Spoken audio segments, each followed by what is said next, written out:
చేతన రాజ్ అని కన్నడ సీరియల్ నటి లైపోసక్షన్ చేయించుకుని చనిపోవటం జరిగిందనమాట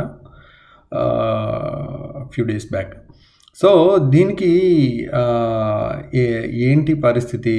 ఇప్పుడు ఇలా అనగానే చాలామంది బరువు ఉన్నోళ్ళు అందరూ మళ్ళీ గడగడలాడిపోతూ ఉంటారు. ఏంటి అమ్మాయి చూస్తే మొత్తం కలిపి 60 కేజీలు కూడా ఉన్నట్టు అనిపించదు. 60 కేజీలకి ఏంటి ఈ సర్జరీ పైత్యం ఏంటి? ఇలా చేయించుకోవటం కరెక్టేనా? అమ్మాయిని చూసినట్టయితే 58, 60 దాటి ఉండదు. అయినా కానీ మరి సర్జరీ ఎందుకు చేయించుకున్నారు? ఎందుకు చనిపోయారు? ఇంత చిన్న వయసులో 21 ఏళ్ళకే లైపోకి వెళ్ళాల్సిన అవసరం ఏంటి? వెళ్ళి ఎందుకు చనిపోయారు అని చాలామంది డౌట్ ఎక్స్ప్రెస్ చేస్తూ ఉంటారండి. సో మనకి సర్జరీస్ అనేవి ఎప్పుడు కూడా యూజువల్గా లక్షల్లో ఒకళ్ళకి కొన్ని ప్రాబ్లమ్స్ జరిగే అవకాశం ఉంటుంది. అంటే మనం ఎప్పుడు న్యూమరేటర్ చూస్తుంటాము, డినామినేటర్ చూడమన్నమాట. న్యూమరేటర్ అంటే ఏంటంటే మనకి ఒక డెత్ జరిగింది, అది వెంటనే నోటీస్కి వస్తుంది అందరికీ, ప్రజల్లోకి. కానీ ఒక ఎన్ని లక్షలు జరిగినాయి అనేది రాదు. అంటే ఎన్ని లక్షల్లో ఒకళ్ళు చనిపోతున్నారు అనేది చూస్తే మనకి ఎంత కామన్గా చనిపోతున్నారు అనేది తెలుస్తుంది. చాలామంది సెలబ్రిటీస్ కూడా 5సారి 6సారి వేరే మన లైపోసక్షన్ చేయించుకున్న వాళ్ళు ఉన్నారు. అంటే దాంట్లో ఫర్ ఎగ్జాంపుల్ ఆర్తి అగర్వాల్ గారు 5సారో 6సారో చనిపోవటం జరిగింది. అంటే అంతకుముందు చేసినవి అన్నీ లాస్ట్కి చనిపోబట్టి బయటకు వచ్చినాయి, కానీ లేకపోతే బయటకు వచ్చేవి కాదు కదా. సో అలా ఇప్పుడు చావు అంతవరకు ఎందుకు వస్తుంది అనేది చూద్దాం. యాక్చువల్గా మీకు నేను అన్ని ఆపరేషన్స్ చూపిస్తానండి. అంటే నేను చేసేటప్పుడు ఒక బేరియాట్రిక్ కానీ, బరువు తగ్గించే ఆపరేషన్ కానీ, ఒక లైపోసక్షన్ కానీ ఎలా ఉంటుంది, ఒక గర్భసంచి ఆపరేషన్ అంటే గర్భసంచి తీసేసే లాప్రోస్కోపీ, చిక్క బ్లడ్ పోకుండా చిన్న హోల్ ద్వారా ఎలా చేస్తారని కానీ, అపెండిక్స్ ఆపరేషన్ కానీ, పసర సంచిలో రాళ్ళు తీయటం అంటే గాల్ బ్లాడర్ స్టోన్స్ తీయటం ఆపరేషన్ కానీ, ఇలా కామన్గా హెర్నియా ఆపరేషన్ కానీ, చుక్క బ్లడ్ పోకుండా మీకు చూపిస్తాను. సో యూజువల్గా చూస్తే దాంట్లో 99% భయం అనేది పోతుంది. సో సర్జరీలో ఎనస్థీషియా అనేది చాలా క్రిటికల్, ఎవ్రీ స్టెప్ క్రిటికల్ అండి. ఇప్పుడు మనం ఏదన్నా ఒపీనియన్ కోసం ఎక్కడికన్నా వెళ్ళొచ్చు. చిన్న చిన్న వాటికి ఎక్కువ దూరం వెళ్ళాల్సిన అవసరం కూడా లేదు. కానీ ఆపరేషన్స్ అనేది ఒకటి గుర్తుపెట్టుకోండి. ఆపరేషన్ అంటే ఏంటంటే మీ ప్రాణాన్ని నమ్మి డాక్టర్ చేతిలో పెడుతున్నట్టు. అంటే మీరు ఏదో ఇట్లా పైన ఎంక్వైరీ చేసుకుని వెళ్ళకండి. మీరు చేయించుకునే డాక్టర్ దగ్గర తరోగా ఎంక్వైరీ చేసుకుని, వాళ్ళ బ్యాక్గ్రౌండ్ తెలుసుకుని, వాళ్ళ ఎక్స్పీరియన్స్ తెలుసుకుని, వాళ్ళ రిజల్ట్స్ తెలుసుకుని, అప్పుడు మీ ప్రాణాన్ని వాళ్ళ చేతిలో పెట్టండి. సో అప్పుడు ప్లస్ మోర్ సర్జరీస్ చేసి ఉన్న వాళ్ళ దగ్గర కాంప్లికేషన్స్ అనేది చాలా తక్కువగా ఉంటాయి. సో ఇప్పుడు నేను బేరియాట్రిక్ సర్జరీ బరువు తగ్గే ఆపరేషన్స్ 2012లో మొదలుపెట్టాను.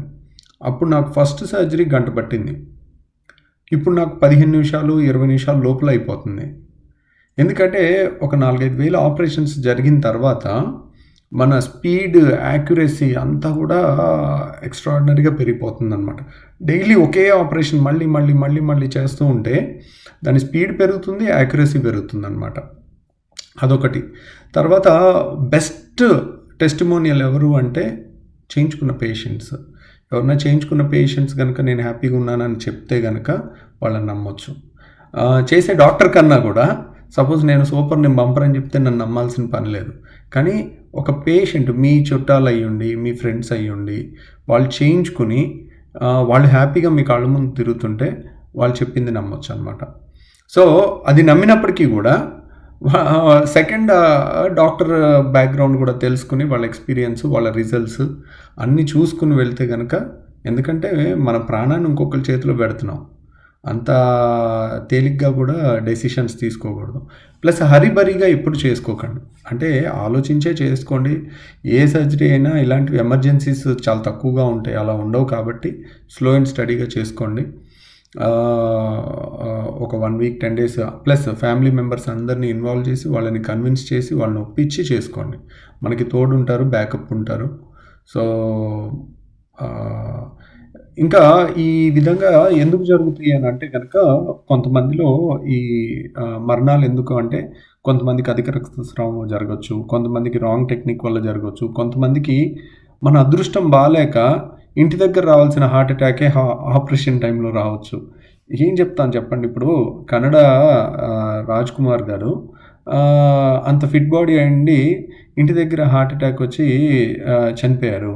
అదే రోజు నేను ఆయనకి ఏ లైపోసక్షన్ ఆపరేషన్ చేసి, లేదంటే ఏ బేరియాట్రికో చేసే టైంలో హార్ట్ అటాక్ వచ్చినా, చేసిన మరుసటి రోజు హార్ట్ అటాక్ వచ్చినా నన్ను బతకనిస్తారా? సో ఆలోచించండి. డాక్టర్ల వైపు నుంచి అంటే ఎప్పుడు కూడా డాక్టర్లదే మిస్టేక్ ఉంటుందని కాదు. కానీ పర్ఫెక్ట్ నాలెడ్జ్ లేని డాక్టర్ ఇప్పుడు మీరు కొన్నిట్లో నాలెడ్జ్ లేకపోతే ఒక టీచరే ఉన్నారు. తను మంచిగా చెప్పకపోతే సొసైటీకి చాలా బ్యాడ్ జరుగుతుంది. అది వేరే విషయం. కానీ అది కనపడదు. అదే ఒక డాక్టరు ఆపరేషన్ చేసే డాక్టర్లు ఎస్పెషల్లీ వాళ్ళకి నాలెడ్జ్ సగం ఉందనుకోండి, ఏదైనా తేడా వస్తే ప్రాణాలు పోవచ్చు. అది కానీ అన్నిసార్లు నెగిటివ్ అయితే డాక్టర్నే అనొద్దు. నేను అన్నది గుర్తుపెట్టుకోండి. సో ఒక్కోసారి రాజ్ కుమార్ గారు లాంటి వాళ్ళు యంగ్ ఫిట్ పేషెంట్స్ కూడా హార్ట్ అటాక్స్ వస్తూ ఉంటాయి. మన దురదృష్టం కొద్దీ హాస్పిటల్లో వచ్చినప్పుడు మనకి ఎంత చెప్పినా కానీ వాళ్ళు నమ్మరనమాట. హార్ట్ అటాక్ వచ్చిందంటే నమ్మరు. పేషెంట్స్ కానీ వాళ్ళ అటెండర్స్ కానీ ఎవరూ నమ్మరనమాట. కాకపోతే అన్ని కోణాల నుంచి ఆలోచించాలి. మీరు చేయకుండా ఉండాల్సిన తప్పు మీరు తెలుసుకోవాల్సింది ఏంటంటే ఎక్కడ పడితే అక్కడ హరీబరీడ్గా తొందరపాటులో కాకుండా ఆలోచించి బ్యాక్గ్రౌండ్ తెలుసుకుని నలుగురు ఆపరేషన్ అయిన పేషెంట్స్తో మాట్లాడి, లేదంటే ఆ డాక్టర్ని అడిగితే ఒక 100 మంది ఒక 50 మందితో నెంబర్లు తీసుకుని మీకు అంత డౌట్ ఉండే, ఎందుకంటే it is not a small thing. మీ ప్రాణాన్ని డాక్టర్ చేతిలో పెడుతున్నారు నమ్మి. సో బాగా ఎంక్వైరీ చేసుకోండి. మీకు రిజల్ట్స్ అద్భుతంగా ఉంటాయి. బాగా ఎక్స్పీరియన్స్ ఉన్న వాళ్ళకి, ఎక్స్పీరియన్స్ లేని వాళ్ళకి చాలా తేడా ఉంటుంది రిజల్ట్స్లో. Thank you very much.